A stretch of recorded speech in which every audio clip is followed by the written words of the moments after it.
And as this story is staggering, I mean, we've all seen these riots, these protests, particularly in California at UC Berkeley, when Milo Yiannopoulos, Ann Coulter, David Horowitz, and then recently with Ben Shapiro. We've seen these Antifa protests, but this undercover video almost corroborates what many people have been speculating, that this isn't just a loose movement of sort of malcontents who are protesting people that they don't believe in. This is a movement that condones outright violence. Absolutely. So I think if you look at just their name comes from a communist group that brawled with the Nazis in Berlin in the 1930s. I think violence is intrinsic to what they do. It's what separates them from other leftist protesters. I think they're very open about that. They come, armed and dangerous and ready to start a riot. And it's crazy to me. So watching this whole video, it's about 11 minutes long, and I encourage all of our viewers, if you have the time, go and watch this start to finish, because it's stunning. My jaw was dropping watching this, but it's unbelievable to me that they have this mentality that if they don't agree with you, politically, which you're allowed to do, that's what our country is made on, that justifies violence against you. Right, so their whole tactic is to say that it's okay to punch a Nazi and then to call everybody to the right of them Nazis, right? To call 2/3, 80% of the country, because they're not happy with a large part of the Democratic Party either, anybody to the right of them a Nazi. And once they've already justified violence against a group that everybody hates, or the vast majority of Americans hate, then they go ahead and ramp it up to calling everybody a Nazi. It's kind of a nice sleight of hand. Right, and I think that's a really good point for our viewers to remember what you said. Everyone to the right of these people on the extreme left is considered a Nazi. This is not actual neo-Nazis or actual white supremacists. Not that I'm condoning violence against them, but what they label as Nazis are far, far from Nazis. Just anyone who happens not to agree with them. So another shocking part of this video is Steven Crowder and his team offered this footage. They took this footage outside of Berkeley, I believe. They offered this footage to national networks and to local affiliates who were there to cover the same story. This wasn't a cold call. They offered it to people who were covering that story, and they were told no. Right, so they got refused by both national and local affiliates who you'd think would jump on raw footage like this that actually shows basically incitement to violence, shows Antifa activists organizing, as you said in the opening segment, planning to lure protesters and conservatives down towards their cars, which they had stocked with various arms, from guns to shivs to knives. This is pretty explosive footage, and you would think that the national media would be encouraged and would be just waiting to cover something like this. Unfortunately, they weren't at all. And really, it shows that the real sort of gumshoe journalism is really being done by sort of these upstart conservative media groups rather than the legacy media of either side. Right, absolutely. I mean, it's being done by citizen journalists who want to know the truth and want to expose the truth, and who don't want the mainstream media to continue to hide the truth from the American people. This, though, is how the mainstream media, they didn't just ignore this. They didn't just decline to cover this footage. They've actually protected the reputation of Antifa. Take a look at this.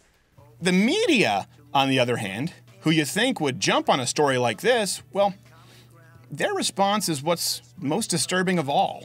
He was just down there at President's Circle, and they were handing out sharp objects to stab people with. Said they had someone come in with an AK. Why did it take two late-night hosts, comedians, to find this out? You know what? I wish you guys luck. Yes, you just saw correctly. Even being shown the footage in the presence of police officers to confirm authenticity, they walked away. Also, I should note, this is Dan Harris from Nightline, national ABC News. He knew about the footage and the whole story, too. I offered it to him and asked for his card. He did not give it to me.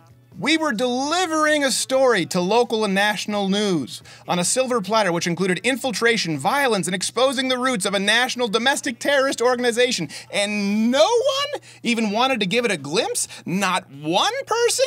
It didn't even get mentioned.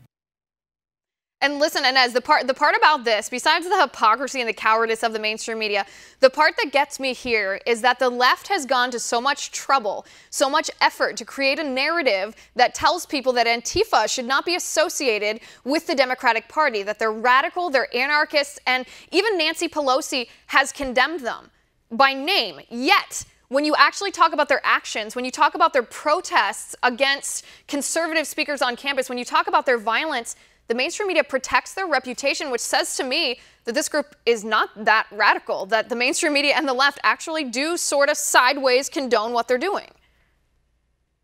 Right, it's sort of it's a condoning by silence, right? Because they're not covering anything related to Antifa. And when they do cover it, it's just a shot of a bunch of people brawling, and often the viewer doesn't know how that brawl started.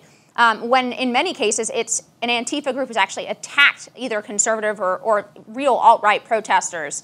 And so all they show is the after footage rather than actually showing the fact that this is premeditated, that this is absolutely a part of what Antifa does and intends to do. Right, and let's talk, before we go to, let's talk about the name here. So you mentioned that Antifa, they named themselves after a group that battled actual Nazis in Nazi Germany, but the way that they call themselves anti-fascist, I mean, it's actually a complete contradiction. It's an oxymoron, because what they're doing is they're trying to stifle the free speech. They're trying to stifle the inherent freedoms of anybody who disagrees with them. Isn't that the definition of fascism?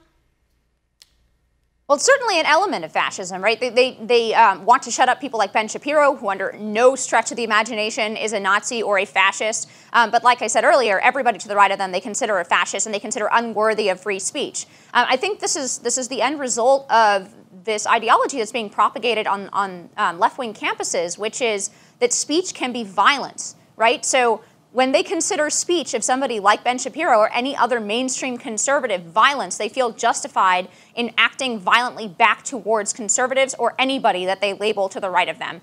And that's just a really, really dangerous precedent for free speech, for the culture surrounding free speech in this country. I think it should concern everybody. Well, certainly it's a threat on our entire, not just our culture, our entire country. It's built on the idea. That's why we have a protection on free speech. That's why we have the First Amendment, so people can say offensive things and not get punished for them. And it's remarkable to me that a group like this can label speech as being violent when they don't have a problem sawing off shotguns, having illicit, illegal knives that they're going to use against people. They've thrown rocks at police officers before. They have cars filled with weapons, and they're plotting to lure conservatives down to a parking lot as a last-ditch effort, a last resort if they don't win their brawl in the street. And then liberals are silent about this. Mind-boggling. Inez, thanks for coming on the show and breaking it down. I appreciate it.